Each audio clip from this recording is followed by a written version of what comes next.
Okay, well then, hello everyone. Welcome back. It's our second day of the workshop, and I'm very happy to see so many of you and so many familiar faces. And yeah, very happy also with those, especially who put the camera on. I can see your faces then, and yeah, it's just really nice. So thank you. So to start this day, please just join me in my prayer. Good evening, Heavenly Parent. Good evening, true parents. Today is our second day of this workshop, and the first day was a success, and I really hope that today we can also pay attention and really open our hearts, open our minds, so that we can really receive what we get from all these lectures and what Uncle William is really trying to give us. So I really hope that we can be open for that. Yeah, pray for all these people so that everything can go well today, and we can enjoy being together now. And yeah, I'd just like to offer this opening prayer for today. And yeah, I pray this in my name, Sandra Skrutsky from the Central Family Drew. So yes, today we will continue with Moses. I hope you enjoyed yesterday, because Uncle William has a lot to share today as well. So if you're ready, then I'll just give the virtual mic to Uncle William. Thank you, Sandra.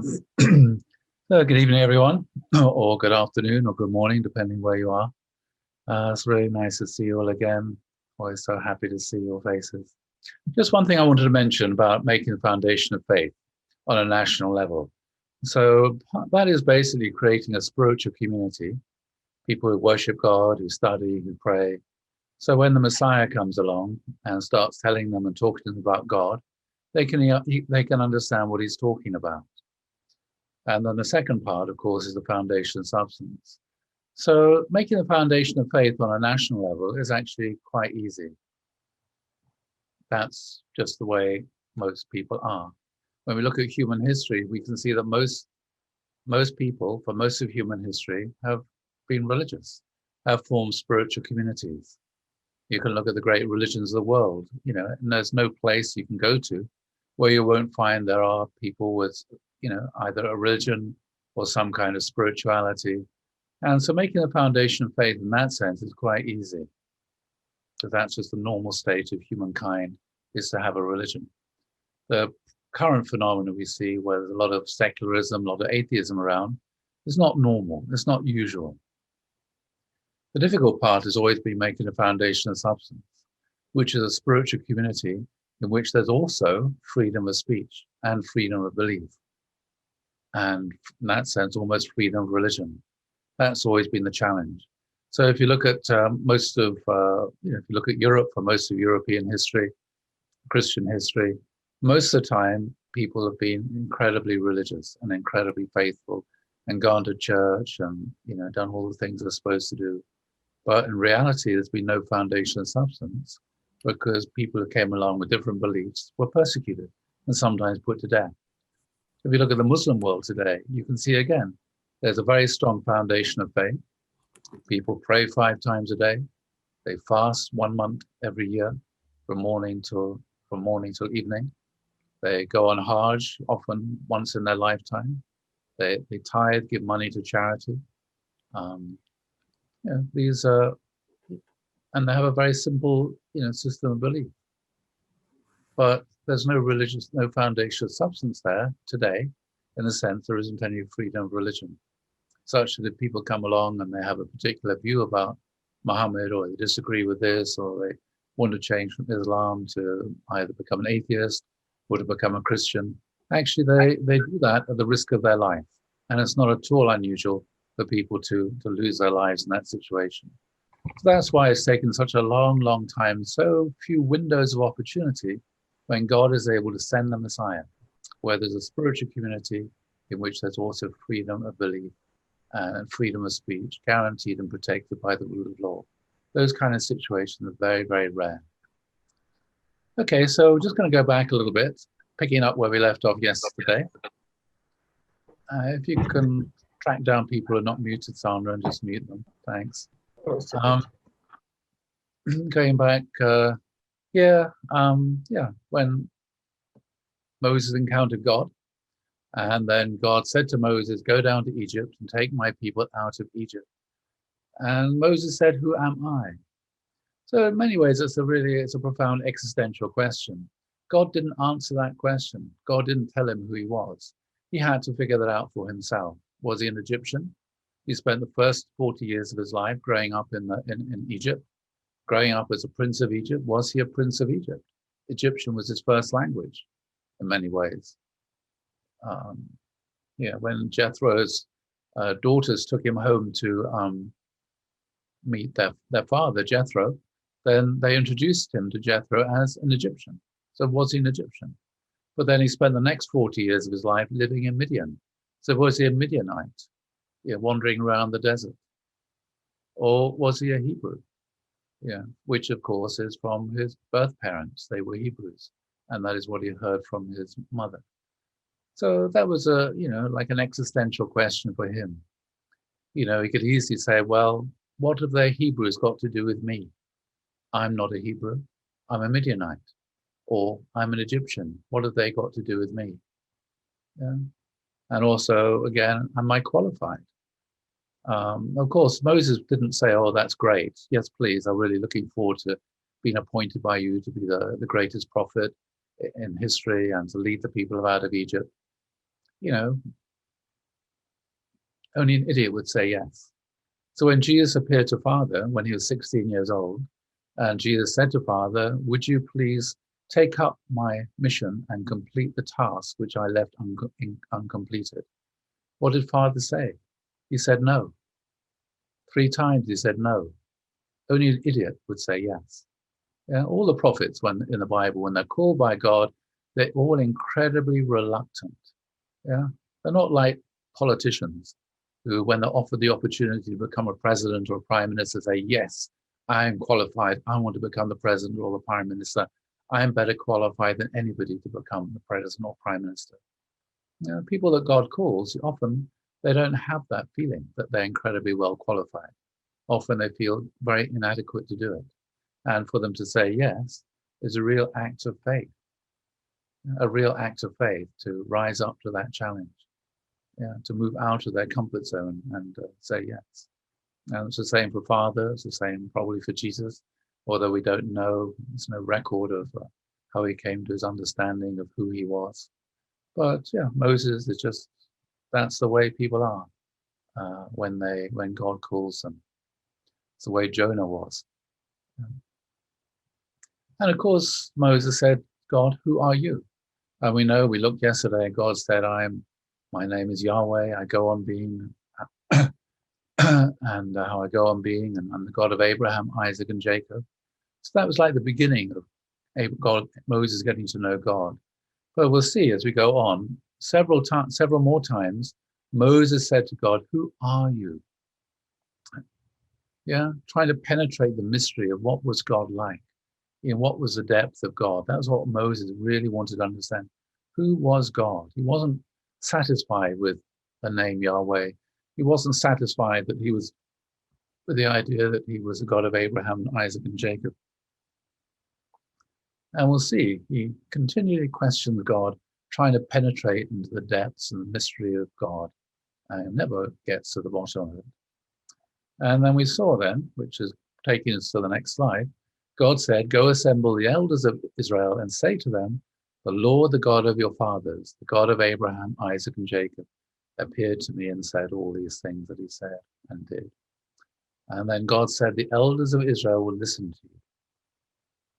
And then if you remember, Moses replied, but they will not believe me. So here, Moses isn't saying, I'm not qualified, I'm not good enough. He's contradicting what God said. God said, the elders of Israel will believe it, will listen to you. And Moses says, no, they won't. They won't believe me. They will not listen to me. They will say, God did not appear to you. Yeah. So this is what somebody asked yesterday evening, and I said I'd follow this up. That's where we'll be starting from today. So we'll look at this. So Moses and Aaron, they went down into Egypt, and they called all the elders of Israel together, and Aaron told them everything the Lord has said to Moses. And he also performed the signs before the people, and they believed. So it's recorded he performed two of the signs, throwing the rod down, I think also turning water into blood, but not the second sign about putting his hand into his breast, bringing out lepers. Anyway, the point is here, and they believed. So God said they would believe, and they did believe. And when they heard the Lord was concerned about them, had seen their misery, they bowed down and worshipped. So they bowed down and worshipped God when they realized God cared. God had heard their cries, God cared about them, and so naturally they felt humbled and they bowed down, they worshiped God. So that wasn't the reaction that Moses was expecting. Moses was not expecting that to happen. And so this is the sort of commentary on this. The importance then of a leader. Not important of a leader believing in their own abilities or believing in themselves, or the title or position they might have, but in believing in the people that they are to lead. Because if a leader is someone who people follow, you can't be a leader unless you have followers. And a leader then cannot be appointed. You can't appoint a leader. The person who appoints the leader is not the person above the leader. The person who appoints the leader is the followers. If a person's appointed a leader but nobody follows them, they're not a leader because they're not leading anybody. It's a really important point. You only become a leader when everybody, all the people who are following you say, yes, you are a leader. Not just you're the manager, not just you're the director, not just you're the president or whatever it is, but actually we're following you because in our hearts, we feel, we acknowledge that you are a leader. Anyway, so this is an important point then about leadership, or one of many. This is from Jonathan Sachs' commentary. He who entertains a suspicion against the innocent will be bodily afflicted. This is the rabbis having a conversation about this thing that happened when Moses put his hand in his breast and it came out leprous. So this is understood that when Moses put his hand in his breast and he took it out again and it became leprous, start going all flaky with leprosy, then this is because this is like an affliction which God put on him because he didn't believe in the people. Yeah, and then he put it back in, brought it out again, then it was healed. So the rabbi's commentary on this is, he who entertains a suspicion against the innocent will be bodily afflicted, as it is written. Moses replied, but they will not believe me. However, it's known to the Holy One that Israel would believe. He said to Moses, they are believers, the children of believers, but you will ultimately disbelieve. They are believers, as it is written, and the people believed, as we just saw in the last slide. Yeah, so God knew his people better than Moses did. The children of believers, as it is written, and Abraham believed in the Lord. But you will ultimately disbelieve, as it is said. The Lord said to Moses, because you do not believe in me, that's why I didn't go into Canaan. So how do we know that Moses was afflicted? Because it's written, and the Lord said to him, put your hand inside your cloak. So it's a way in which this is understood and interpreted, the importance then of trusting and believing in the people that one is leading. And of course, one needs to have an understanding of the reality of who they are, the reality of their abilities and everything, but always to be able to see the virtues in that person and virtues in those people, and never just to be put off by the superficial kind of, difficulties or limitations they might have.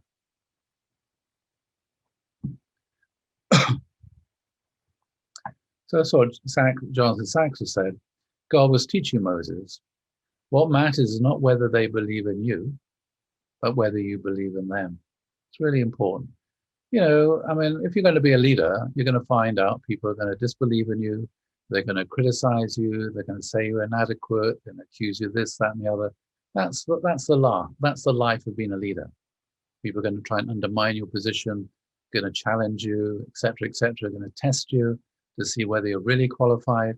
That's what it is to be a leader. You just put in this kind of situation. That just goes with the job, you might say. It goes with the task. So what matters, God was saying to Moses, not matter whether they believe in you, because rarely do people believe in leaders, but whether you believe in them, whether you trust them, whether you have confidence in them. So confidence means faith, whether you have faith in them. Unless you believe in them, you cannot lead them in the way a prophet must lead. You must identify with them and have faith in them, see not only their surface faults, but also their underlying virtues. Otherwise you'll be no better than a detached intellectual, and that is the beginning of the end. If you do not believe in the people, eventually you will not even believe in God. You'll think yourself superior to them, and that is a corruption of the soul. So that's always a challenge of an intellectual, and often I find myself with this challenge. It's always very easy for me to be detached. It's always very easy for me to be a detached intellectual, analyzing things. But that's not the role of a prophet. That's not the role of a leader. And it really is the beginning of an end. Because when you become a detached intellectual, then you become very cynical and become cynical about people, and you become very sarcastic. And as well as not believing in people, as it says, eventually you stop believing in God and trusting in God. So that's a real temptation of the soul, you might say. And yeah, something I often face myself. Not that I'm particularly much of an intellectual, but anyway. Okay, so Moses then, he went to the people, he went to the elders, and the reason why he went to the elders first of all, because he couldn't go to the Pharaoh without the support of the elders. If he'd gone to the Pharaoh directly and said, "Let my people go," then he would have said, "Well, who do you represent?" And Moses could say, "Well, I don't represent anybody." So Moses then he had to get the support of all the elders of Israel before he could go to meet the Pharaoh. And I remember often Father was like that. Before Father would go to a particular place or do go to meet a particular person, often he'd give a long speech.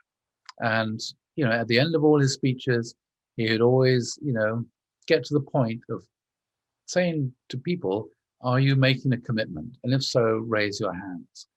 And so with that, then Father felt confident to be able to go and do what he's going to do next, because he felt he had our support. Yeah. So he poured out his heart and inspiration, everything.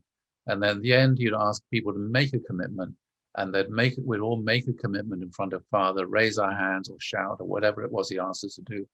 And that was the foundation upon which he could go to do the next thing that he was going to go and do. And that's really important. So that's why Moses then, yes, I need to have the support of the elders of Israel before I can go to see Pharaoh. Just like one needs the support of one's family before one can go and do a mission. You can't say, "Oh, I've been told to do it, be a national Messiah or do this or that, therefore I'm going to do it." You actually have to get the support of your husband or your wife or your children. You have to get their permission and their support before you can go and do something like that. It's really important to get that kind of support. And if you don't have that support, then you need to invest in your family, invest in your community till you have that support. And only then can you go ahead and do that thing which you feel that God has called you to do, what your vocation is.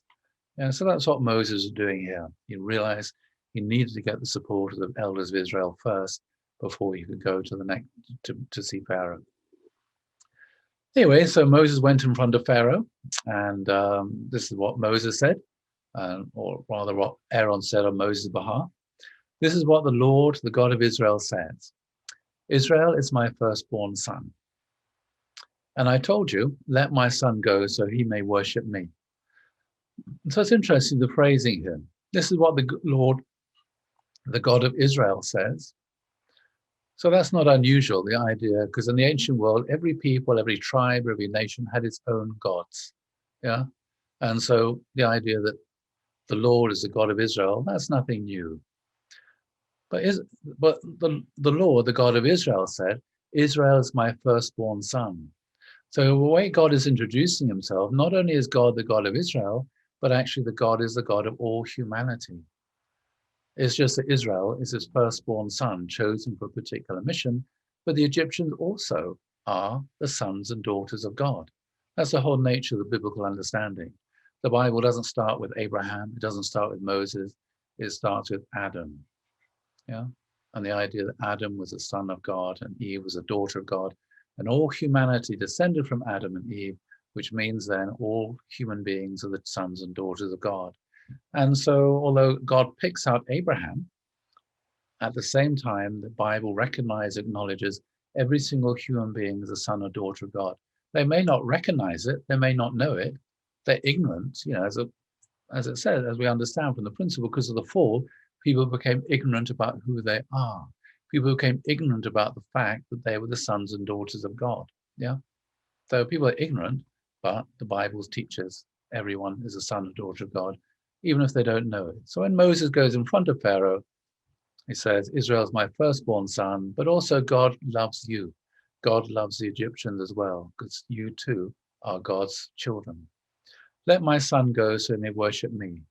So Moses doesn't tell the Pharaoh that he's going to lead the people out of Egypt forever, just that he's going to lead the people out of Egypt for 3 days to go and worship God.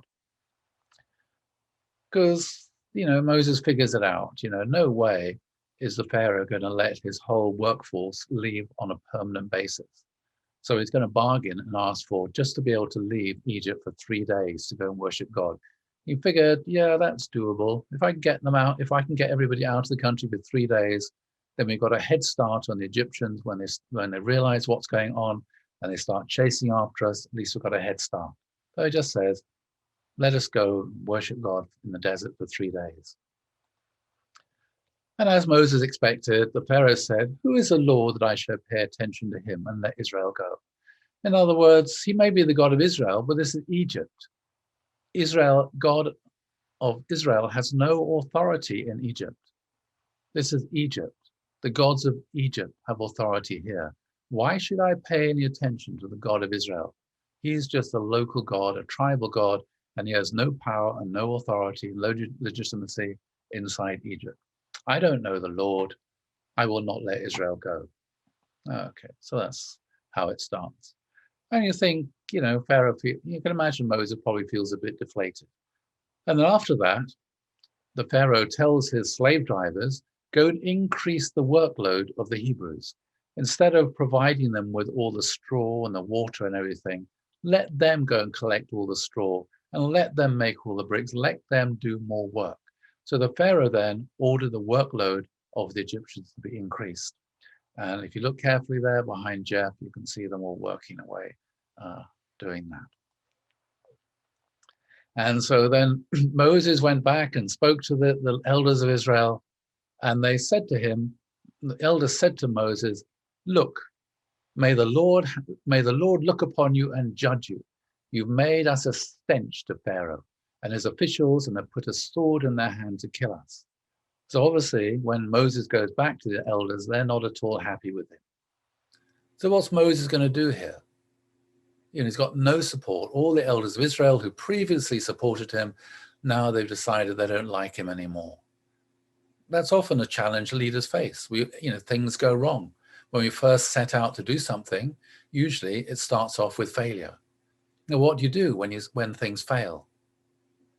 Yeah, this is the challenge. What do you do when things go wrong? You start off doing something and you fail. Do you think, okay, I failed, I'm a failure, I'm going to pack it in. I tried my best, but people actually don't believe in me. I did what you said, God. I went and spoke to Pharaoh, just as I expected. It turned out the way I thought. I've done my bit.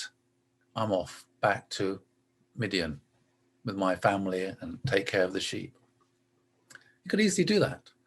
But he didn't do that. Instead, he went and he moaned and poured his heart out to God. So Moses returned to the Lord and said, "O Lord, why have you brought this trouble upon this people? Is this why you sent me? Ever since I went to Pharaoh to speak in your name, he's brought trouble upon this people, and you've not rescued your people at all." So the great thing about Moses, he, something goes wrong, he always goes and tells God about it in a completely realistic way. He always is totally open, honest, and transparent in his relationship with God, and he just tells God about it. And, this is, something one finds in one's own spiritual life.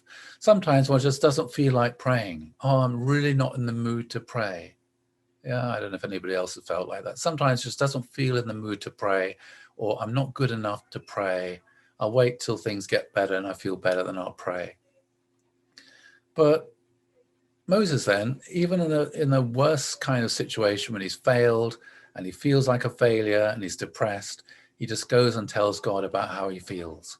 And, if you don't feel like praying, the best thing to do is to say to God, look, God, I had a rubbish day. I really don't feel like praying. This happened and that happened, and this person said this to me, and I lost my job, and I tripped up on a banana skin. I had such a rubbish, terrible day. And just tell God about the really terrible, rubbish day that you had, and about all the terrible people you've met and what they said to you.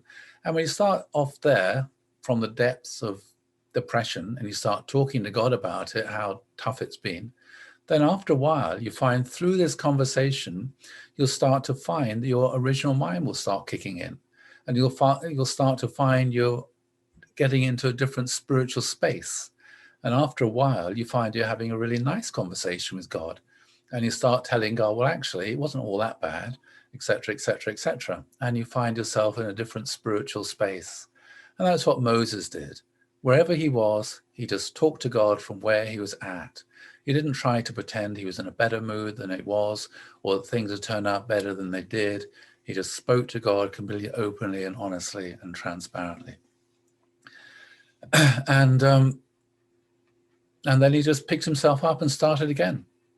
So you might think Winston Churchill was a great man, but Winston Churchill said, success is going from failure to failure without losing enthusiasm. Winston Churchill failed when he was at school. He failed his exams.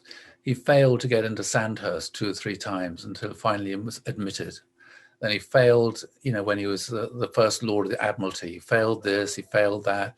He was a failed politician, kicked out in the wilderness, etc., etc. And then when he was, financially, he was always struggling. Eventually became prime minister and didn't have enough money. He was always on the verge of bankruptcy. And even while he's a prime minister during the Second World War, he's always having to write books and publish articles so he could get enough money to survive. And so he said, looking back on his life, he said, I just went from failure to failure without a loss of enthusiasm. And in the end, he was successful and regarded as a great man. And that's basically how it was with Moses as well. So he picked himself up, and God said to him, you are to say everything I command you, and your brother Aaron is to tell the Pharaoh to let the Israelites go out of his country. But I tell you, but I will harden Pharaoh's heart, and though I multiply my signs and wonders in Egypt, he will not listen to you. So this is a kind of an interesting thing. God says, I will harden Pharaoh's heart. Though I'll multiply my signs and wonders in Egypt, he will not listen to you. And people wonder, well, okay, this has been one of the most challenging statements in the Bible. People say, well, how's that fair? If Pharaoh is not free and if God is hardening his heart, how can Pharaoh be held responsible for all the terrible things that come about? And, we'll look at this and examine this as we look at this story step by step.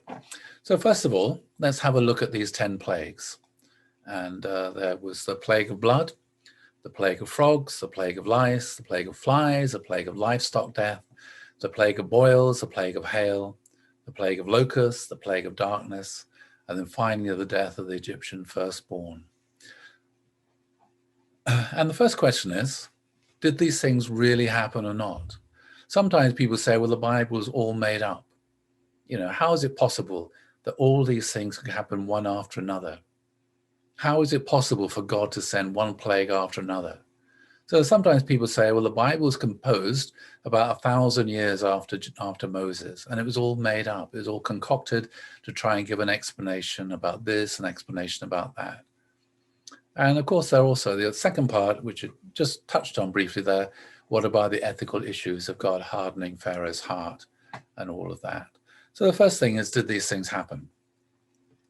So there's a professor who wrote this book called The Miracles of Egypt, Miracles of Exodus. It's quite recently, he published this, well, within the last 10 years, I would say. So his name is Professor Sir Colin John Humphreys. He was a former Goldsmiths Professor of Material Science at the University of Cambridge, Professor of Experimental Physics at the Royal Institution in London. So this is a real scientist. one of the top scientists in the UK at that time. But also he was a Christian and he believed in God. And so like many Christians who are also scientists, he read the Bible and he would struggle. As a scientist, is it possible for me to believe that these things really took place? But as a Christian, how can I not believe that these things took place? So how to reconcile this view or his belief as a scientist with his belief as a Christian in these sort of things that are written in the Old Testament? So he wrote this book, and then there's a short little video here which covers some of this, which he was involved in producing, which goes through some of these things. So I'll just show you a little bit of this video. Over 3,000 years ago, in the time of the pharaohs, a series of catastrophes befell the land of Egypt.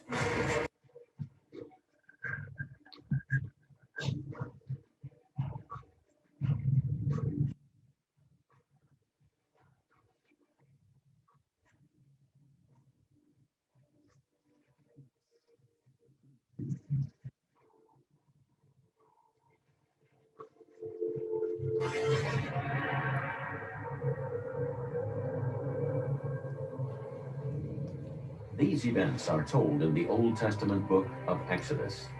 Could they have really happened?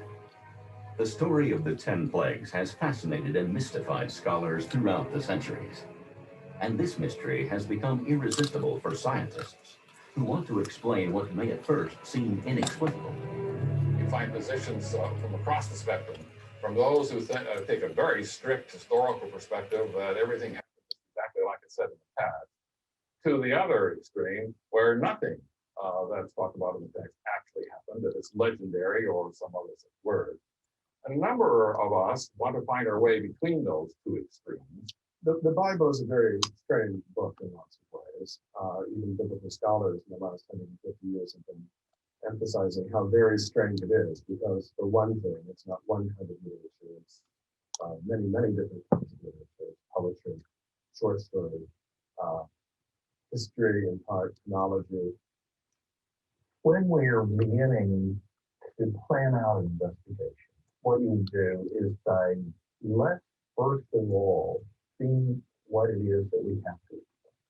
About 10 years ago, I happened to read a letter in the British journal called The Lancet, in which he moved through the 10 plagues of Egypt. And I wondered if anyone had bothered to look at rational explanations for each of the 10 plagues. Well, I got really interested in the Exodus story because I'm a believer and I'm also a scientist. I thought, well, science is a real input to make here because the Bible describes these natural events, historical natural events. And so I thought, can we decide the explanation behind these events? Is a mystery as to did this story really happen just like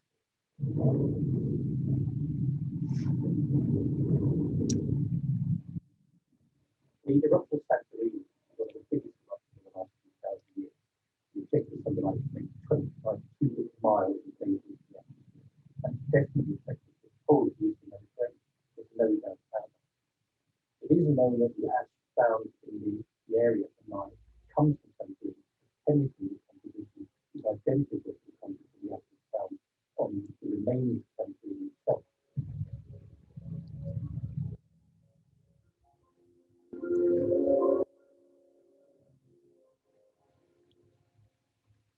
It has a steady build-up of activity every month, and that's led to a range of phenomena occurring in Egypt. The fallout may have caused the river water to change its position, suddenly to allow algae to grow, algae bloom, there's a modern phenomenon called a red tide.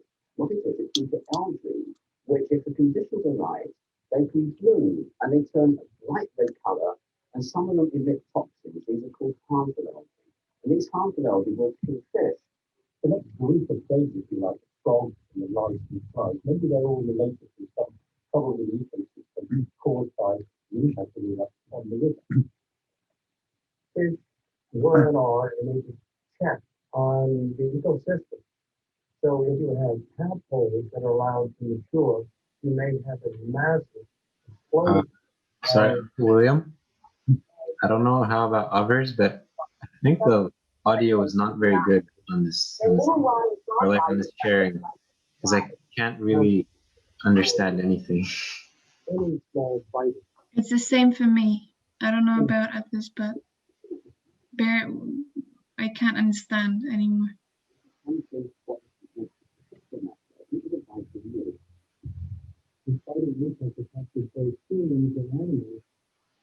Suggested that the insect environment is number one. And human food doesn't let it go into those food doesn't let it eat. Things give life. If you begin to look at the sequence about fish and frogs, circulating the frogs and the rivers, then you have an environment in which there will be a lot of osmosis between the matter, which would allow a fly to also proliferate into masses. Yeah. The question is what kind of pest?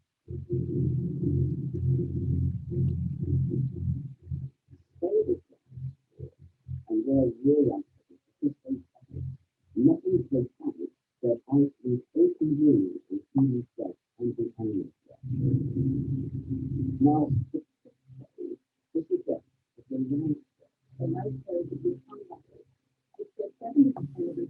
Uncle William, sorry. We can't really understand anything in the video. I think it's not coming through. I think it's of negligible benefit now because of the sound quality. Yeah. I believe that is still as a fourth way, which is a play that flies, because the state of fly is that physical life with many factors that lead to order. So it fits beautifully together. So the fourth play takes the sixth play.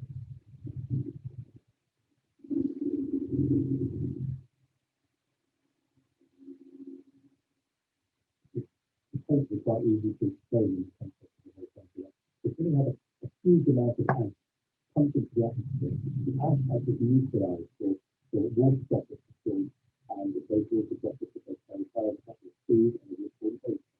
So torrential rainstorm and thunderstorm during the circulation are not to form. After the phase of hell, there's a phase of locusts. They only happen some years. They only happen when locusts find damp ground in which to lay their eggs.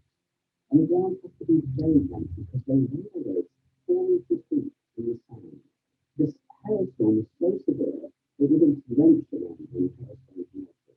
And so I believe this is the impact of the locusts. The locusts came down, they laid their eggs, and then those locusts swarmed there. They got that all the remaining rain, which the hail itself is damaged. Okay.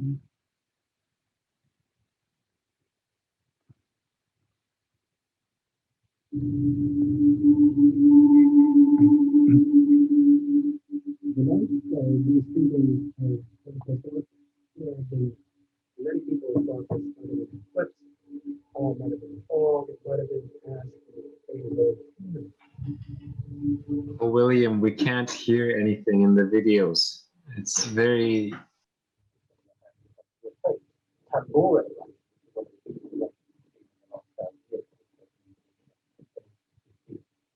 huge event, it starts from the actual eruption. Now that's not Egypt is not very much further from Central Asian land. So it's perfectly possible for this to start by a climactic eruption of the volcano.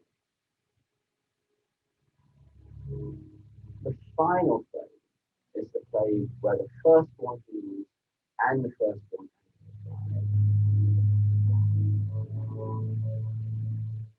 whatever it was, it occurred after day. It killed the Egyptian people and their animals within a matter of hours.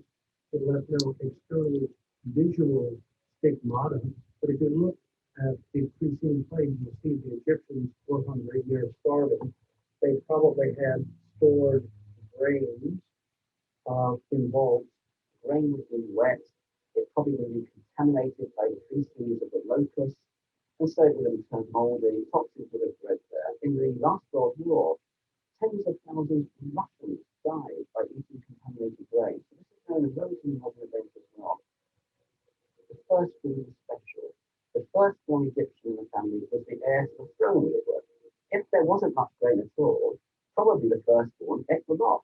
Right? And there was nothing left over for the other three. So that's a plausible reason for why the firstborn died. Alternatively, it could be there was any ashes that are produced could be carried. Okay. I have found that interesting. I certainly did when I first saw it, because it struck me there that, when you read that, you realize that what's written in the Bible is an accurate record of what most probably happened 3,500 years ago. It's just that the people who wrote the Bible, they weren't aware of why it was happening. They didn't know a volcano of Santorini had just erupted and thrown, however many cubic miles or kilometers of muck up into the atmosphere. All they saw was one thing after another, one thing after another. And so you could say that the Bible then is an accurate record of what people who were there actually saw. Then on top of that, there's the layer of interpretation. God sent this and God sent that and God sent the other, because they didn't understand the science, the ecology or the environmental, all that sort of stuff. They just interpreted in that way. And that was the normal way in which a lot of these phenomena were interpreted until very, very recently. Yeah, until just 150 years ago, 200 years ago. People often thought the volcanoes and earthquakes, particularly things like tsunamis, they thought these were caused by God because they didn't understand about earth tectonics and all these kinds of things. And so it's perfectly normal then for the people who wrote the Torah to attribute all these things to God. But when I look at this, I can say, well, actually, the Bible, as much as we can verify it, looks like it's an accurate account by the people who wrote it. They sincerely wrote down what it is that they saw, what it is that they experienced. And so that's why, that account of 10 plagues, it looks like that probably happened. So the question is then, well, okay, that's what happened. So what's the biblical meaning of these things? So God said to Moses, the Egyptians will know that I am the Lord when I stretch out my hand against Egypt and bring the Israelites out of it. So in that sense, God was teaching the Egyptians, actually, the God of Israel is not just the God of Israel. The God of Israel is actually the God of all humanity. The God of Israel is also the God of history. He's also the God that created the heavens and the earth. And so as part of these plagues, what's happening is that the gods of Egypt have been overthrown one by one. So first of all, the god of the Nile, that was one of the major gods of Egypt, was the god of the Nile. That was being overthrown by the Nile turning red and all the frogs jumping out of it. Then the frogs were all dying, so they were, again, Heket is one of the gods of Egypt, the goddess of fertility. And again, they all died. And then when you got the plague of darkness, again, Ra, the sun god, was also one of the gods of Egypt. So for the Egyptians, this is really scary because the gods that they were worshipping, they saw the gods they were worshipping actually did not have power. The gods they worshipped were actually false gods. They were idols. They had no power. These gods that they were worshipping could not protect them. And then eventually we'll see the ordinary Egyptians came to acknowledge and believe in the God of Israel. And so through this, then God is showing the God of Israel is the God of the world and the God of all humanity. So religion is particular. So yes, it's a God of Israel, but also there are universal moral values and universal moral standards which people need to recognize and follow. So the Pharaoh then, by behaving the way in which he's behaving, is violating the universal moral values and the universal moral code that everybody's expected to follow, including the Pharaoh. Is supposed to, as the Pharaoh, act in a way which is just. And that was the Egyptian expectation, the Egyptian Book of the Dead, that the Pharaoh himself would be judged when he died according to whether he acted justly or not. So question is then, well, was the Pharaoh free then when he decided this? How could it be right to punish Pharaoh and his people for decisions not freely made? So if God hardened Pharaoh's heart and all the people suffer, how can this be just? How can this be fair? How can this be just? Is God not a God of justice, as Abraham demanded? Are you not supposed to act justly? Because we understand if you have freedom, then you have responsibility. If you have responsibility, you can be guilty for the things that you do, and you can be punished.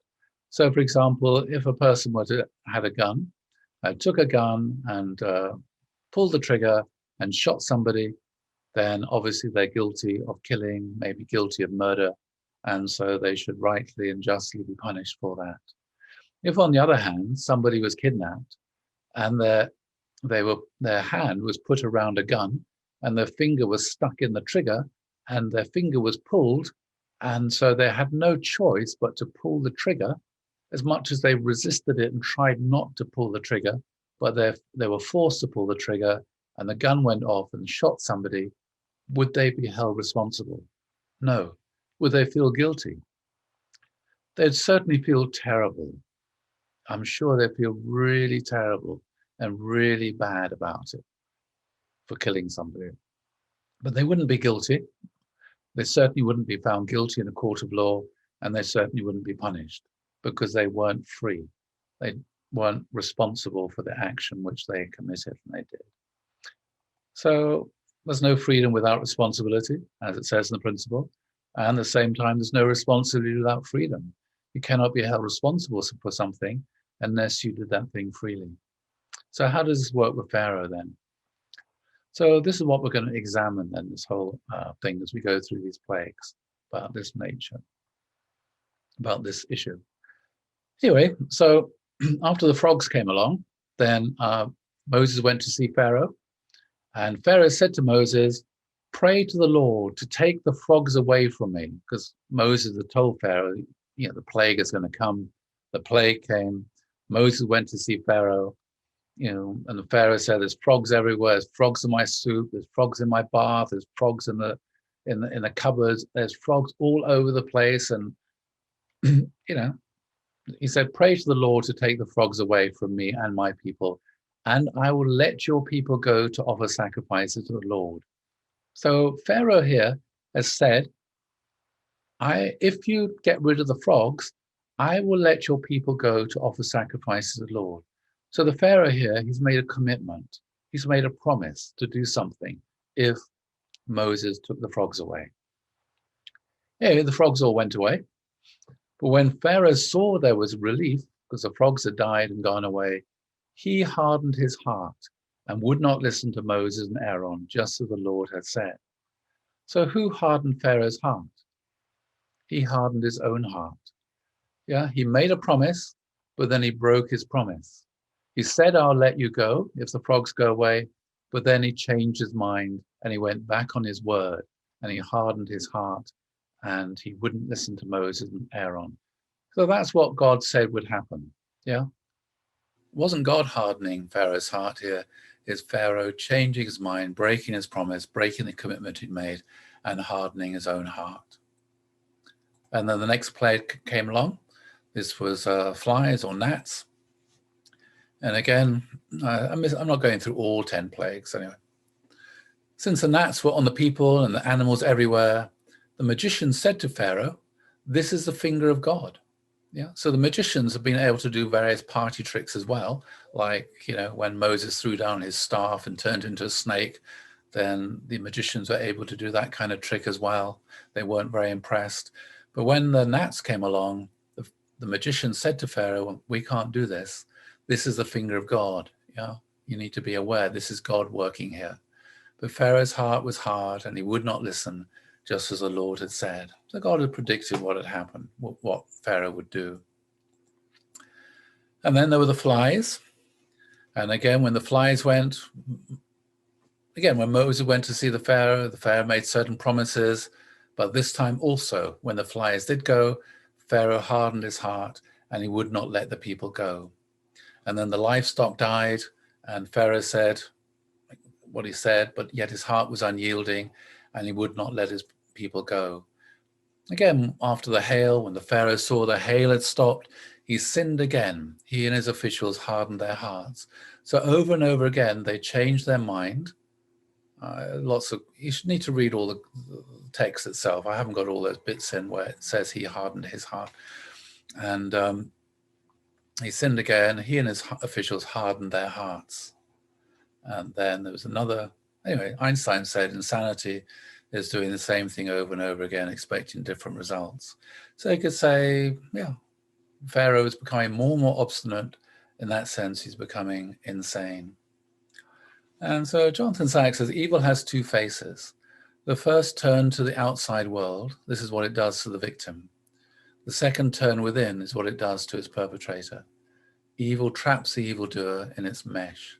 Slowly but surely, he or she loses freedom, becomes not evil's master, but its slave.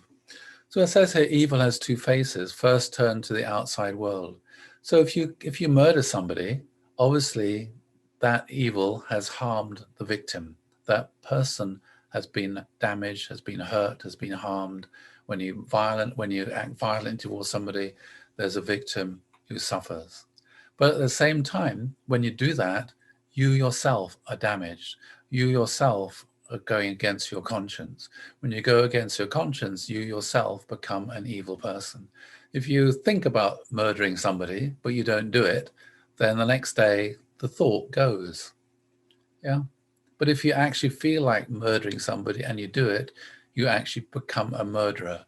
Your whole soul, your whole mind becomes transformed and changed because of the action that you did. So when you do something evil, it hurts the person who's the victim of that evil, but also it damages the person who's a perpetrator. And so gradually a person starts off maybe doing something small, which is evil, but then gradually they start becoming addicted to it. And the first time they do something wrong, they feel really guilty. The second time they do something wrong, they know it's wrong, but they don't feel as guilty. Then after a while, they can just do things which they know are wrong, but they don't have any conscience about it. And people can just become habitual criminals. That whenever they see an opportunity to commit a crime, they just see it as an opportunity to commit a crime, even though they know it's wrong.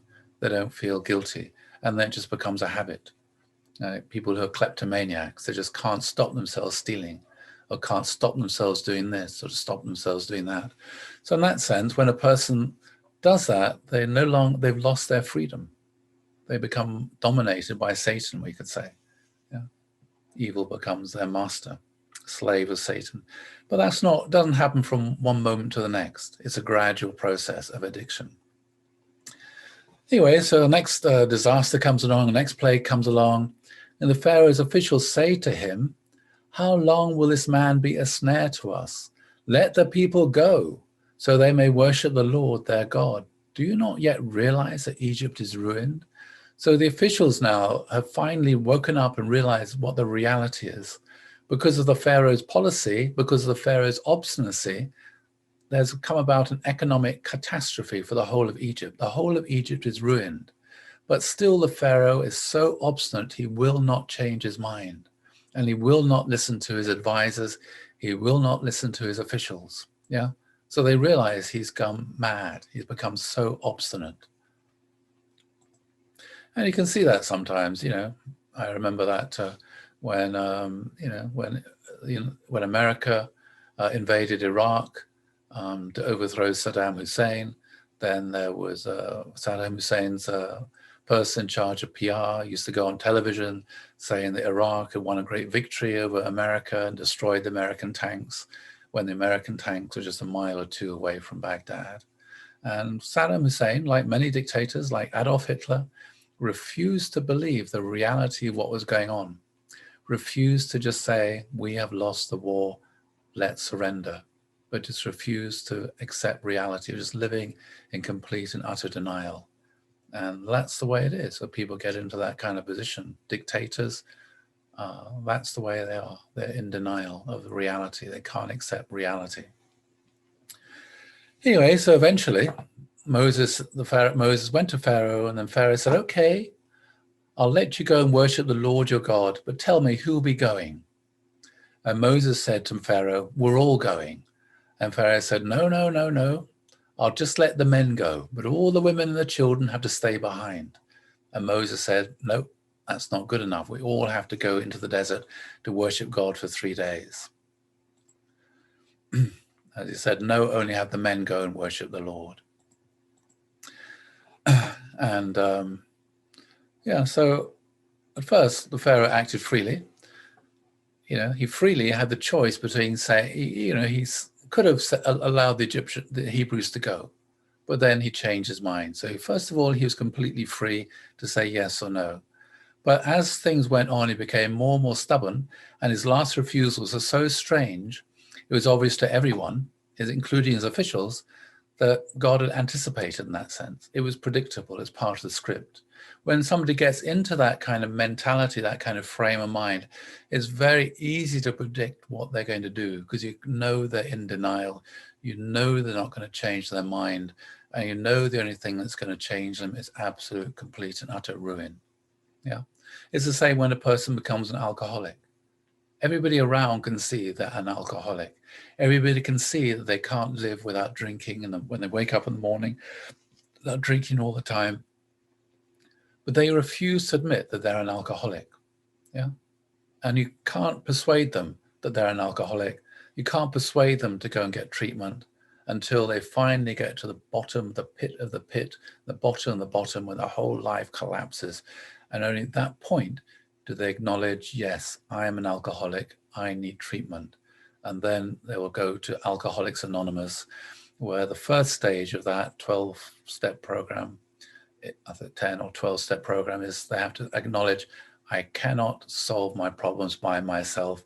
I need help from a being who is greater than me, which is basically God. They need God's help. So it's very, very predictable that was what Pharaoh was stuck in, this kind of situation as well. So when we lose our freedom, we lose it gradually, often without noticing. So when a person starts smoking or taking drugs or starts drinking alcohol, gradually they start becoming an alcoholic, gradually start becoming addicted, even without noticing it. And often they'll say, oh, I could stop tomorrow if I wanted to. I just don't want to. They pretend that they could just stop immediately if they wanted to, but they're just doing it because they want to do it. And gradually they're losing their freedom without noticing it. And gradually they're becoming enslaved and addicted to this. So enslaving others, Pharaoh himself became enslaved. Yeah, he became a prisoner of the values he himself had espoused, which was obedience and slavery. Freedom, because he enslaved the people of the Hebrews. Freedom in its deeper sense, the freedom to do what is right and the good, is not a given. We acquire it or lose it gradually. In the end, tyrants bring about their own destruction, whereas those with willpower, courage, and willingness to go against the consensus acquire a monumental freedom. Yeah. So freedom is, to do what is right and what is good is not a given. Often we find ourselves, we know what the right thing to do is, but we don't do it. Yeah. So often we find ourselves, I know the right thing, I know what I should do, but I can't do it. Yeah. Are we free in that sense? Yeah.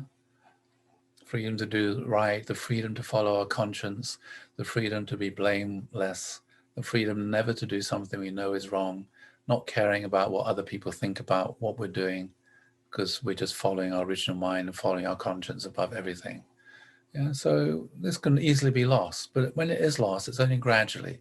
Gradually you become ashamed to admit this or ashamed to admit that, want to cover things up, want to hide things, which is what we talked about in the last workshop with Adam and Eve and Ham and things. And gradually brings about our own destruction. Whereas when you're willing to go against the consensus, like Abraham was, suddenly you find yourself, you have monumental freedom. You feel completely liberated. Yeah. And when people make those decisions, that's the way they feel. No longer controlled by what other people think. No longer controlled by peer pressure.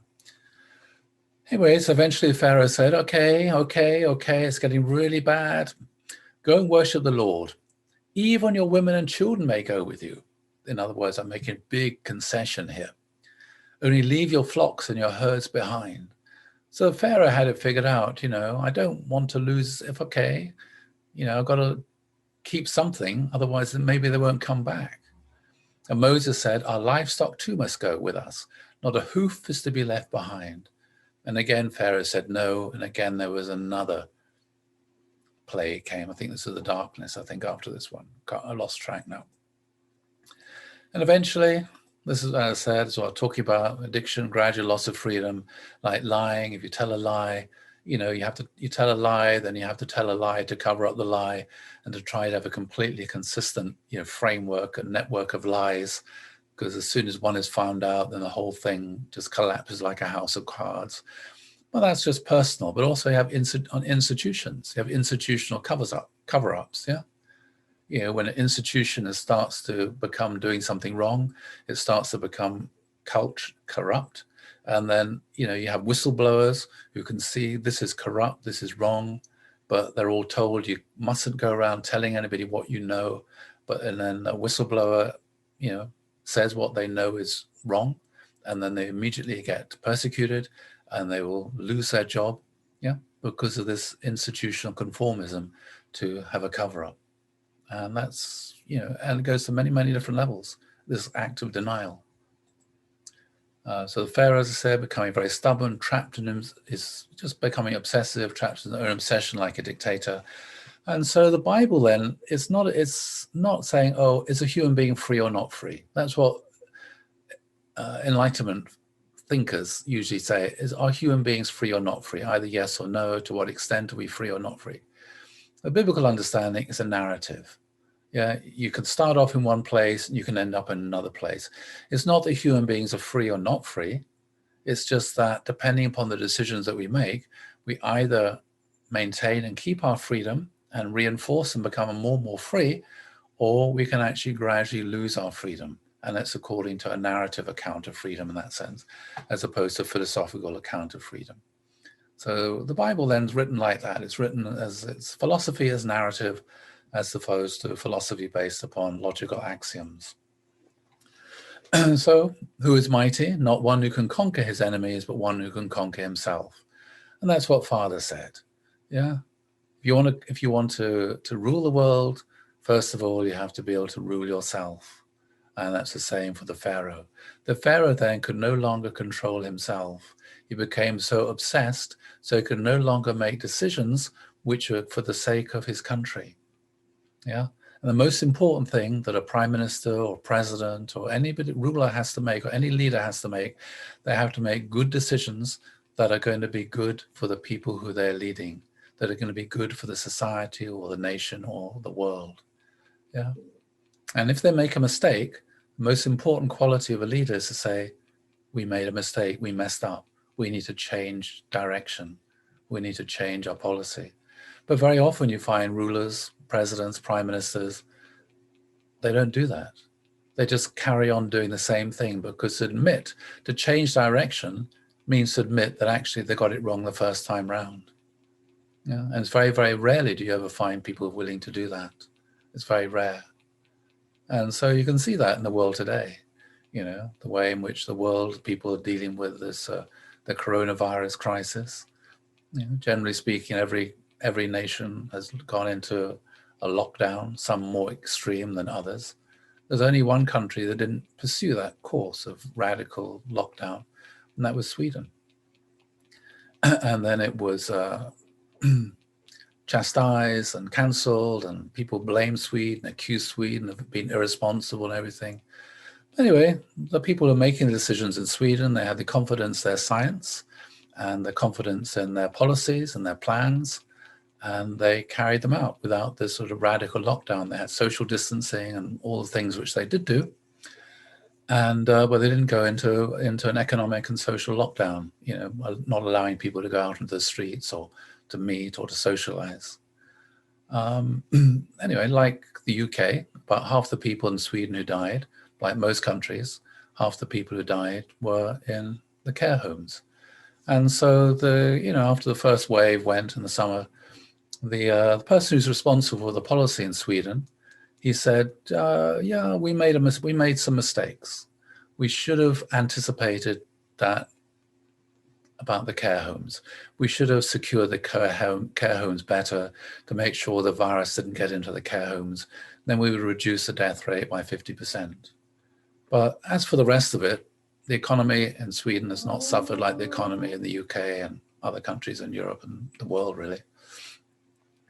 And then Norway, which did have a severe lockdown like everywhere else, then in the summer, the Prime Minister of Norway said, yeah, actually, we got it wrong.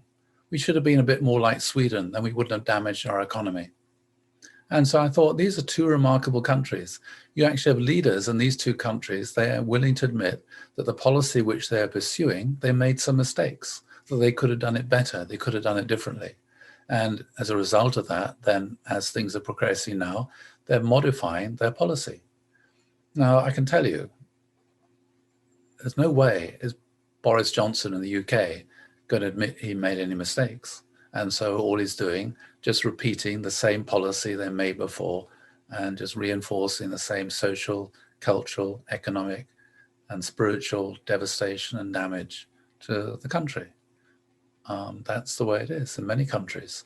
People aren't willing to admit, actually, maybe we got it wrong last time. Yeah, very hard to do that. And the Pharaoh couldn't do that. It's very hard but that's the most important quality in a leader, is to say, actually, we got it wrong. We need to adjust our policy the next time this happens. Instead of doing exactly the same thing and expecting the results to be different than the first time round, we need to say, okay, that's what we did the first time round. Let's evaluate it and let's see whether we should adjust our policy the second time round based upon other countries that may have done it differently and may have actually done it more successfully than we did. Yeah, really important quality in a leader. So the first thing, I just want to apologize. Andranik said during the break that that video I showed about the plagues of Egypt hadn't come across at all clearly. I'm really sorry about that. Since the last workshop, my laptop speaker's packed in, and so I had to get an external loudspeaker. And I think because I changed the hardware, I think that's affected it. So I need to meet up with Andranik sometime and try and get the settings right so it works again. Okay, anyway, God said, the firstborn son in Egypt will die from the firstborn son of the Pharaoh. And then during the night, the Pharaoh called Moses and Aaron and said, leave my people, you and the Israelites. Go worship the Lord. Take your flocks and your herds and go, and also bless me. So you can see here, he's finally got to the bottom of the bottom when his own oldest son dies. He's got to the bottom like a broken alcoholic. He realizes he needs God's help. Yeah, so finally he says, yes, go, worship the Lord, take your flocks and your herds and go. But it took this before he would finally break. It took this before the stubbornness would finally break. It was the death of his own firstborn son before he could finally wake up and acknowledge the reality of his situation and acknowledge the reality of the situation in Egypt. And so he said to Moses and Aaron, leave, go. But then he said also, bless me. So what's that? So in this situation then, Pharaoh is asking Moses and Aaron to bless him, which of course also means to forgive him. So Moses then has to be able to pray for the Pharaoh and to give God's blessing to the Pharaoh and ask God to bless the Pharaoh and to bless the Pharaoh's family and to bless the people of Egypt. Yeah, this is really important. The Pharaoh realized actually the God of Israel is the God of the universe. He's the God of everybody. And I want to receive his blessing. So finally, he was willing to acknowledge, actually, it's the God of Israel who is the true God. He finally got to that point. He realized all the gods of Egypt, they had no power. They couldn't prevent what was taking place. So he wanted to be blessed by Moses. So Moses then had to bless him. So you can imagine then, after Moses going to visit the Pharaoh over and over again, being lied to, been deceived over and over again, been abused over and over again, yeah, and seeing what was going on over and over again. You can imagine that Moses then might have finally got fed up, yeah? But he has to have the heart to be able to bless the Pharaoh and to pray for the Pharaoh and to be able to forgive the Pharaoh and ask God's blessing upon the Pharaoh.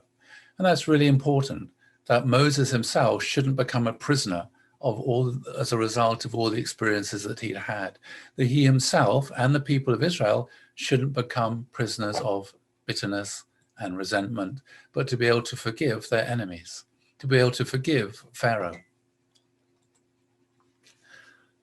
So that's, again, very, very significant point, spiritual point there, that aspect as well. Otherwise, really important.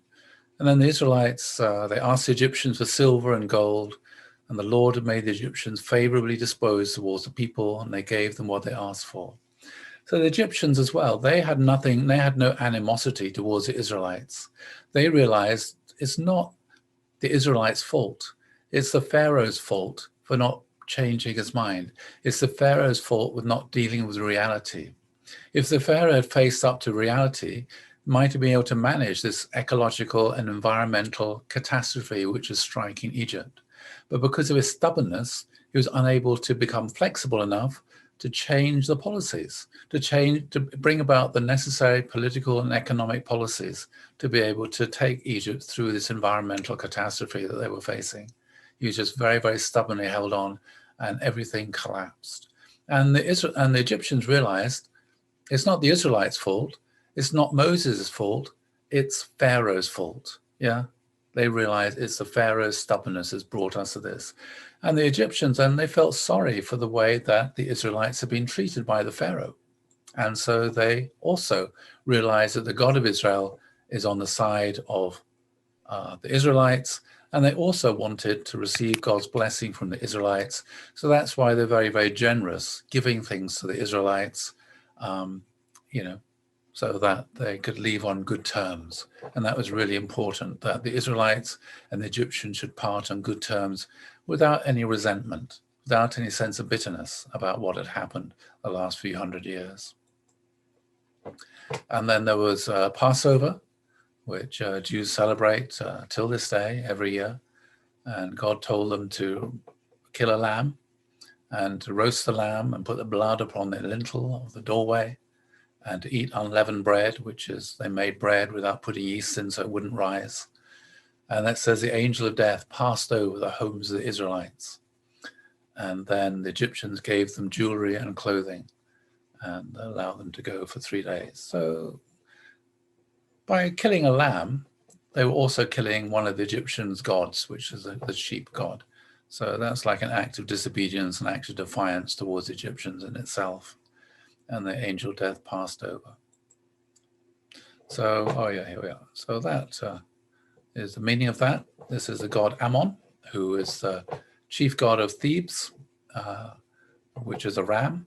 And so by doing that, then the Israelites were killing and consuming the god of Egypt, which was a capital offense. Yeah. So there was an act of public disobedience. And in that sense, you could say that was the price of deliverance from slavery to freedom. They had to, at the risk of their life, demonstrate on whose side were they. Were they on the side of the God of Israel and risking their life in this public act of disobedience, or were they going to conform to the Egyptian law and not kill and eat the God of Egypt? And often you go through these life and death situations with a change of lineage, change of identity, change of sovereignty, change of loyalty. So where's all this going on, taking place? Well, as I said, they were hanging out here in Goshen, and they left Goshen, and Pharaoh gave them permission to go into the desert for 3 days to worship God. So they set off from Goshen and took them about 3 days to get here, a place called Sukkoth. And then on the 4th day, the Pharaoh went out onto his balcony to look over the city, and he noticed the building site was really quiet. And he realized the Hebrews, they haven't come back. Oh, I've been tricked by Moses. And he was really upset and really angry that suddenly his whole workforce had packed their bags and left and escaped from Egypt. So it's about a 3-day journey here. So the Pharaoh then, he called up his army to chase after the Israelites. And then the Israelites had had a 3-day start upon the Egyptians. And so they carried on crossing over the wilderness here to about this point here. And the Egyptians gradually started catching up with them. And so it says in the Bible, it took them 7 days before they got to the point where they were going to cross the Red Sea. And it's not really this, you know, you could look at an atlas that said the Red Sea is this bit here. Oh, there's no way they could have crossed the Red Sea here. Also, this here is a sea of reeds. It wasn't that because it's 7 days journey. So it wasn't that. It takes about 7 days walking to get to here. And so this is a very interesting place here because there's the archaeological remains of 2 ancient cities here. And the reason why these 2 ancient cities are on either side of the Gulf of Aqaba is because there was what you call a sort of, can't remember the name is now, a kind of bridge from this side of the Gulf to that side of the Gulf. When the tide was in, the bridge was covered. When the tide went out, if you were quick, you could cross over from one side to the other. Yeah, and there are places like this in Europe. You know, when the tide is out, you can cross over on this land bridge. When the tide comes in, which it comes in very, very quickly, you get drowned. And so to me, it seems to me the most logical explanation is this is where they crossed over. And this is Midian, which is where they went. That's where Jethro hung out. So Moses then, he would have known this whole, had been living here as a shepherd for 40 years. He would have known this whole area inside out. So he knew very well how to guide the people from here to here. He also knew very well about this land bridge, and he was aware of all these things. And it's quite possible that the tide went out very, very far. You know, there's all kinds of ecological and geological phenomena taking place because of this this volcano. It's quite possible the tide went out a long, long way, even further than usual. And there was space there and time for all the Hebrews to cross over this land bridge. And then when the tide came back in, then the Egyptians who were following were drowned. And some ancient old wheels from chariots and, you know, armaments and things have been discovered here from round about that period, you know, buried in the mud of here. And so this is probably where Mount Sinai was. People often think Mount Sinai is somewhere over here. This is probably where Mount Sinai was, I think, which is in Saudi Arabia, which it's not possible to go there these days. But it seemed the most sensible explanation to me. And then what's the most important thing? So once they crossed over the Red Sea, what did God say to them? The first thing God said, listen, O Israel, hear, O Israel, the Lord our God is one Lord, and you shall love the Lord your God with all your heart, with all your soul, and with all your might. And these words which I command you this day shall be upon your heart. You shall teach them diligently to your children, and you should talk of them when you sit in your house, and when you walk by the way, when you lie down, and when you rise. So this is a speech, this is a speech that Moses gave to the people as they set out. Yeah, this is a speech he gave as they set out. He didn't say to them, walk faster. He didn't give a rousing speech about going to the land of freedom. This is what he said. The Lord is our God, is one Lord. You shall love the Lord your God with all your heart, all your soul, all your might. And these words I command you this day shall be on your heart. And you shall teach them diligently to your children. You shall talk to them when you sit in your house, when you walk by the way, when you lie down, when you rise.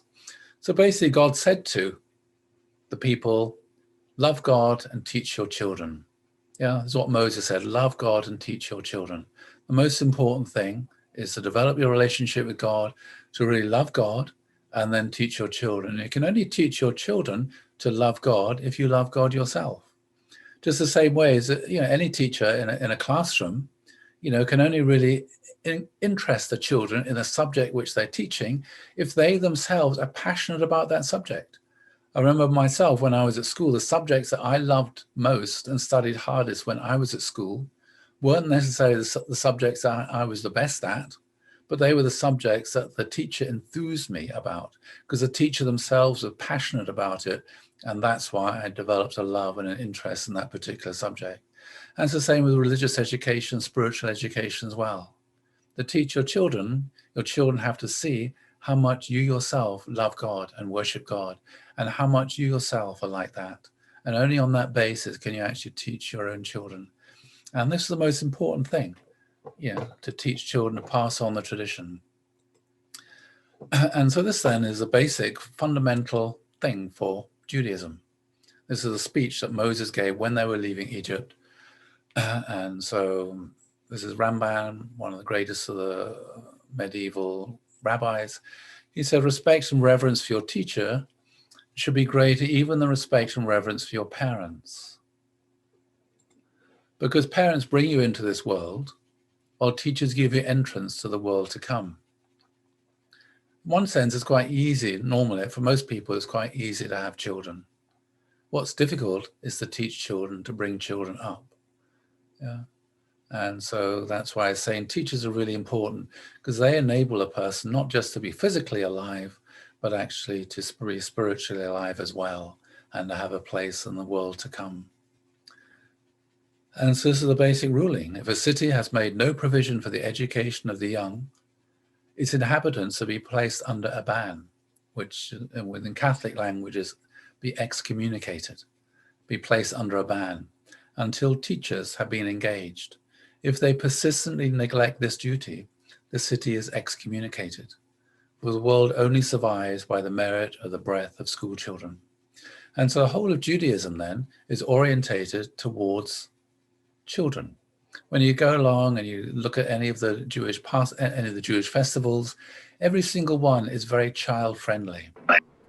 They're all fun. They're all child-friendly, because the idea is that the children should enjoy this. The children should enjoy the festival.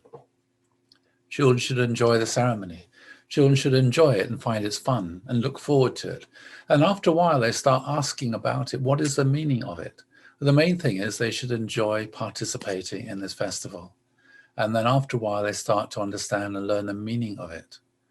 And then when they understand the meaning of it, then they start to practice it in a different way, in a more mature way, spiritually mature way. And then, when they have children themselves, they make it fun for their own children.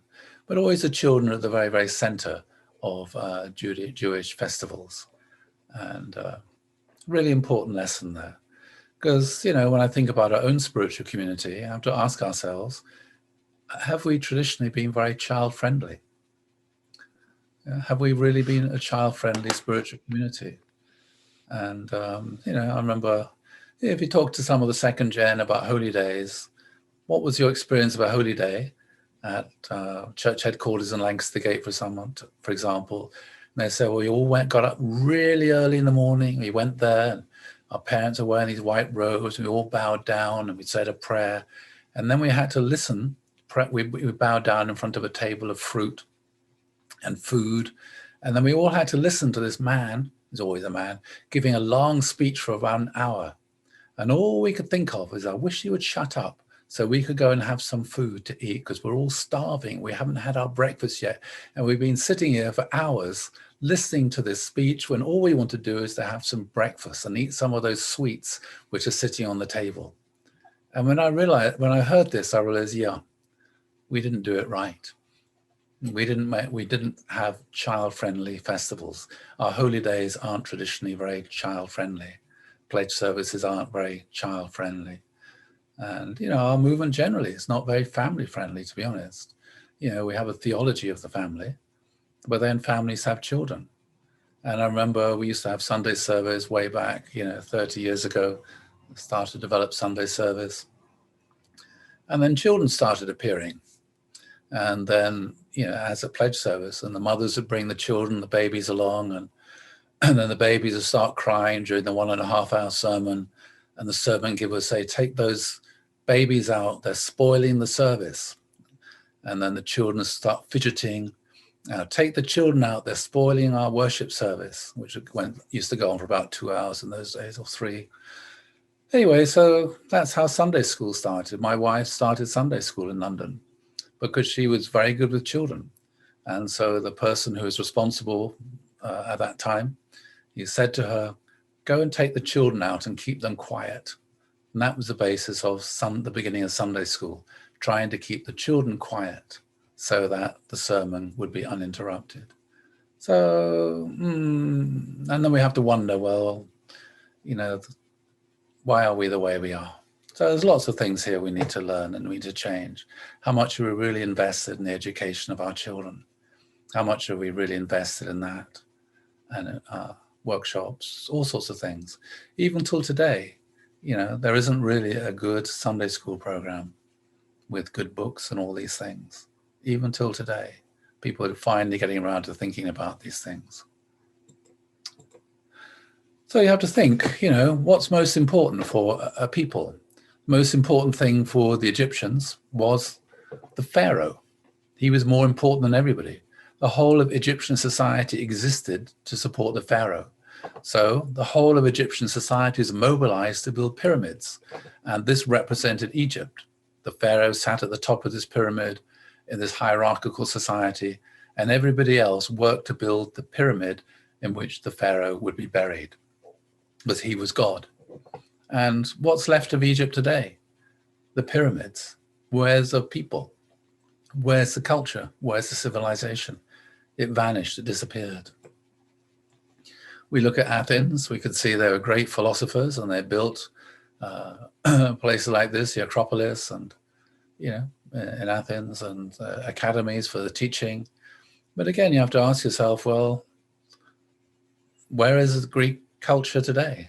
Does it still exist? You know, the people that lived in Greece, the Greek culture of 2,500 years ago doesn't exist anymore.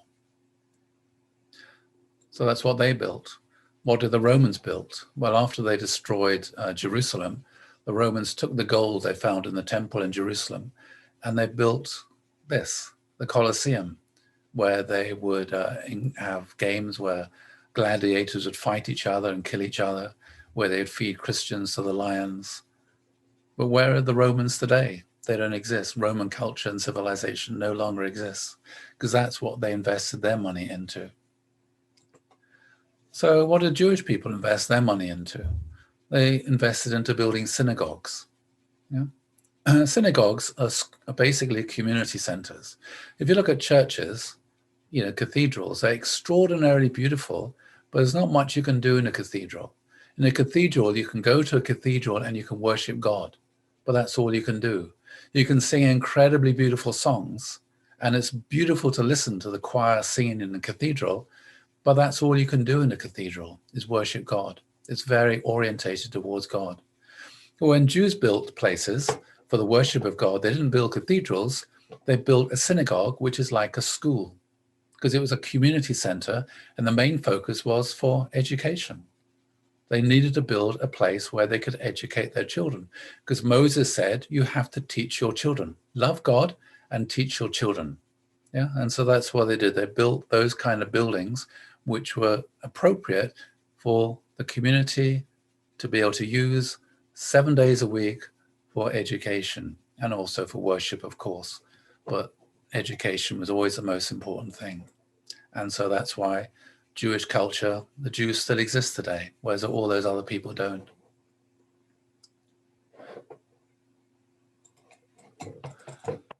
Oops. And so that's why it says in the Divine Principle, people can never find the path that leads to life without understanding the particulars of the providence of restoration. Herein lies the reason why we must study the principle of restoration in detail. Yeah, so, you know, it says in the book, we should study the principle of restoration in detail. But so often in our workshops, we just skim through it really quickly and superficially and abstractly. But actually, we should be going through all these things in incredible detail about the stories of the patriarchs and Moses and the Israelites and the prophets and all the history we should go through in detail. Because as Goethe said, he was a great German playwright and author, he said, a person who does not know the history of the last 3,000 years wanders in the darkness of ignorance, unable to make sense of the reality around him. If we want to understand the world in which we're living, we have to understand what's been going on for the last 3,000 years Otherwise, we just cannot make head or tail of it. It's like a mystery. And Churchill also said, the further you can look, the further back you can look, the further forward you're likely to see. So that's why Father spent a huge amount of time just studying the history. Because Father understood the whole history of God's providence and restoration from Adam right up until today, that's why he was able to predict very accurately and prophesy very accurately what was going to happen in the future. Because he knew what was going to happen in the future, he knew what needed to be done today, so that when the future came, he and our movement would be ready to address the future. But otherwise, if you don't understand the past, then the present is a mystery. And then when things happen in the future, it's a shock. It's really shocking. Never expected that to happen. But if you can understand the past, so you can understand the themes and the general trajectory of history, the way things are moving and the logic of history, then you can see, yeah, this is probably what's going to happen. It's not inevitable, it's not predestined, but this looks like the most probable thing that's going to happen based upon the way things are moving over a long period of time. And that's what that was the basis upon which Father was able to understand things. It's not that God told him. Yeah, he had to figure these things out for himself. That was Father's responsibility. Yeah, he had to figure it all out. When Jesus appeared to Father and said, "Will you do my mission?" Father, as a sensible person, said, "No. I'm not an idiot. How can I complete your mission? How can I, the little boy living in, backward country in Korea, how can I possibly bring about the kingdom of heaven on the earth and the world? No way. That's totally ridiculous. Impossible." Anyway, Jesus talked to him, and eventually Father said, "Okay, I'll do it." Then what do you do? How did Father go about it? Well, if you want to mend a machine, what do you need? You need the instruction manual. How does it work? How do all the parts fit together? Then you can figure out what's broken. Then you can figure out how to mend it. You need an instruction manual. What's the instruction manual for the restoration of humanity? What's the instruction manual for the restoration of the world? The instruction manual is called the Bible. The Bible.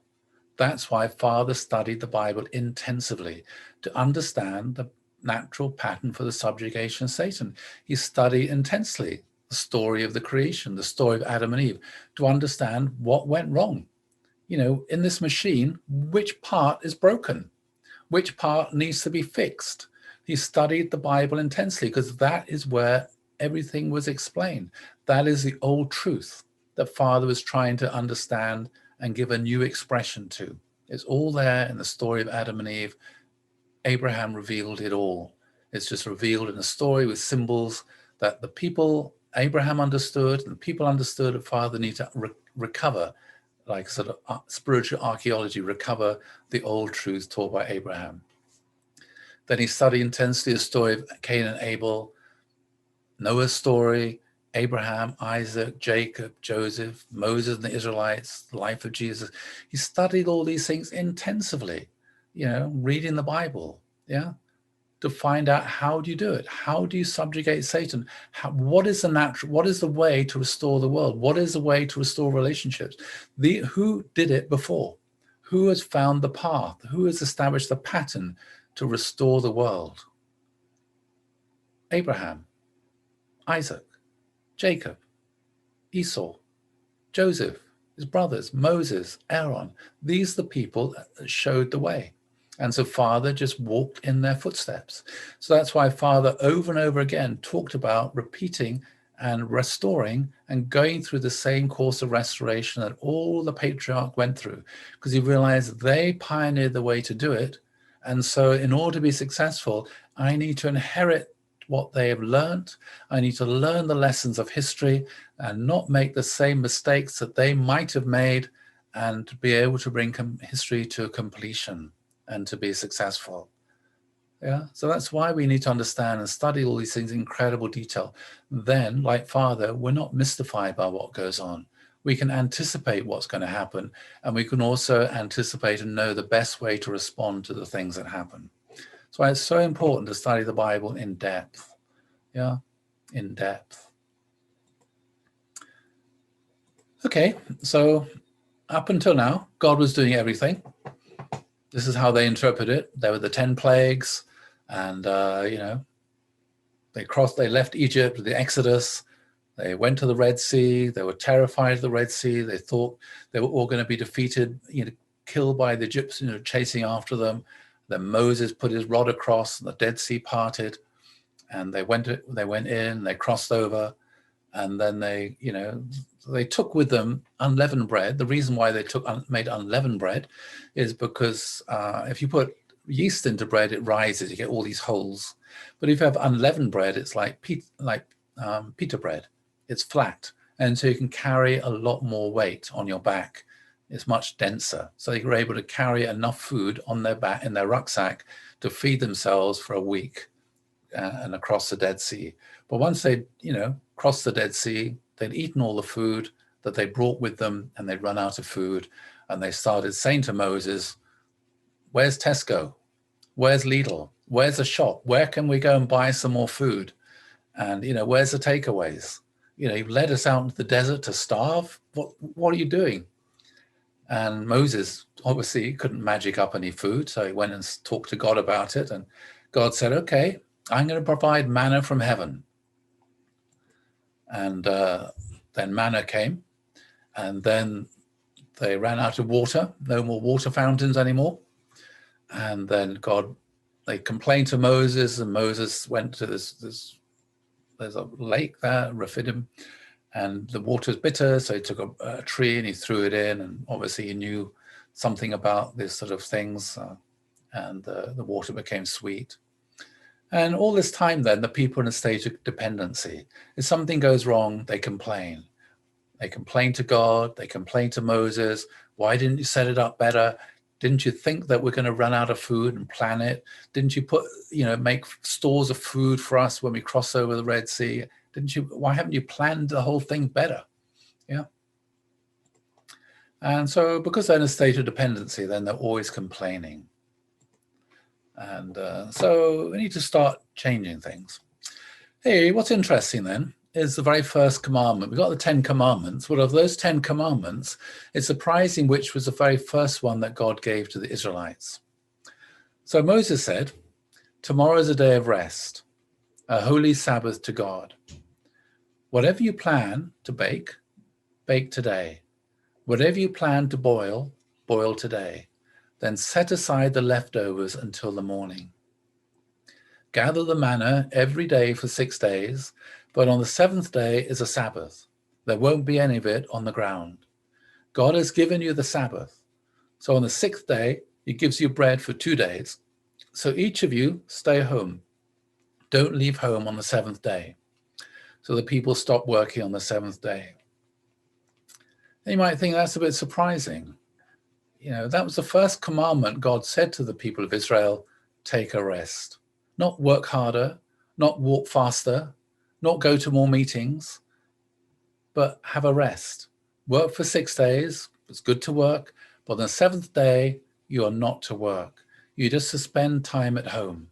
Spend time in your tents with your family, sing, pray together, eat together, have fun together. Just enjoy your time together. Yeah. And of course, pray together. So what God is doing here, think about, well, what is God trying to establish? What kind of world is God trying to establish?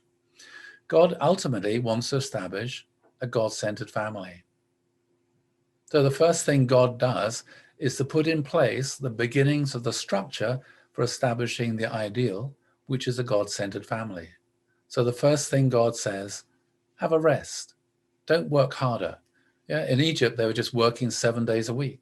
So just take a rest. Spend time together as a family and pray, worship, sing together, and just starting the beginning now of a God-centered family. And that's kind of really interesting.